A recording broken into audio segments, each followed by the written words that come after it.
шом бахайр кадбонувони азиз, ин бахши хонадорӣ ҳаст ва дар он ман аз таҷрибаҳои зиндагии худ мегӯям, рӯзгордорӣ, ва аз шуморо ҳам даъват мекунам, ки таҷрибаҳои худатонро гӯед, аз якдигар меомӯзем.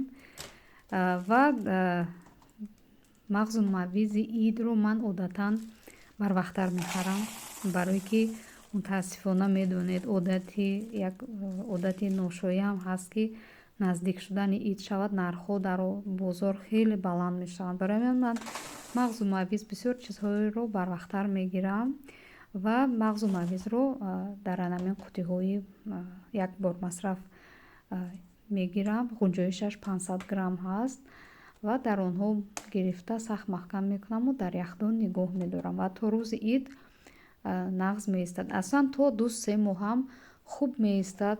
Аз таҷрибаи худам мегӯям, ки ягон чиз намешавад. бисёри духтарҳо дар инстаграм навиштанд, ки об намекушояд.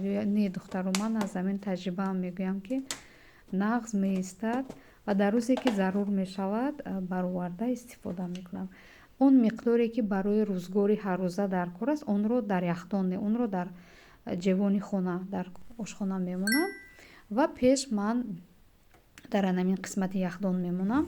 Пеш ман ана ин тарз мемондам, яъне бо анамин дар амин салофанҳо печонида мемондам ва чӣ хеле мебинед бетартиб меистад, ҷойро бисёр мегирад ва ҳозир аз анаин қуттиҳо истифода кардам ва акнун бибинед, ки ҳам ҷо ба тартиб шуд, бештар ҷо гирифтан ва ҳам боз мешавад дар болои инҳо як қабати дигар чиндан. ва ҳозир инҳоро ҷобаҷо мекунам ва як захираи дигар тайёр шуд. шаб бахайр дӯстони азизам.